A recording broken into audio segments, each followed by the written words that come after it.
Hi, and thank you for tuning in to the Daily Dose for Spiritual Growth. Happy holiday week. We just had Christmas. We're headed towards New Year's. Hopefully you're having a fun time, maybe off of work or special time with family and friends. Well, this week for Daily Doses, we are focusing on gifts. The gifts that God gives us, and thinking about that during this time of year as we talked about yesterday when God gave us his son, Jesus. Well, if you're like me, you probably either made or got a couple Christmas lists this year for presents. I have kids in my life. My children definitely made me Christmas lists of all their little hopes and dreams. Maybe you exchanged lists with family members or friends of things that you want, or as you get to be a little older, more practical things that you actually need. But think about those Christmas lists. It's a time where we think and we dream and we ponder what we want and need. We know what the Bible talks about, bringing our list or our requests to God, that we can bring, just like we bring a wish list to a family member or friend of things that we want at Christmas time. It talks about that in the format of prayer when we think about our Heavenly Father God. I want to read a verse to you out of Matthew chapter 7, starting in verse 7, and listen to this.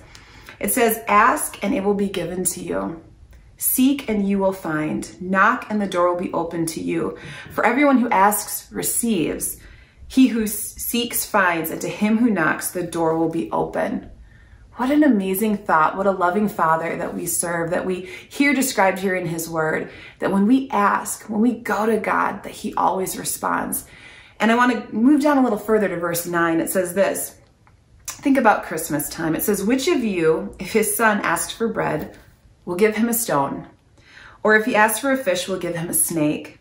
If you then, though you are evil," and what it means by evil is sinful, right? We were all born with a sinful nature. We were all born apart from God, serving the flesh before we knew Jesus personally. So even us in that state, even if we, sinful people, know how to give good gifts to your children, how much more will your Father in heaven give you good gifts to those who ask him?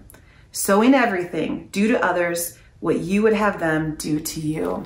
What an interesting thought as we're in this season of giving, that God says, hey, bring your requests to me, seek me, knock, tell me what you need, and I will answer those requests. And it reminds us with a promise that although we try our best, and Bill and I tried our best to give our kids not only what they need, but some things that they want this Christmas, we fail. We're not perfect. We miss the mark very often as parents. And yet God, our Heavenly Father, never misses the mark. He loves us so much, and he desires to give us everything that we need. And he provided that to us through salvation in Jesus Christ. So I want to encourage you today to go boldly to God. If there's things on your heart that you're struggling with, if there's things on your mind that you're pondering and needing from the Lord, as we all do, bring those requests to God, and with confidence know that when you knock, the door will be opened. Hey, thank you so much for tuning in to the Daily Dose. I hope to see you again tomorrow for another Daily Dose for Spiritual Growth.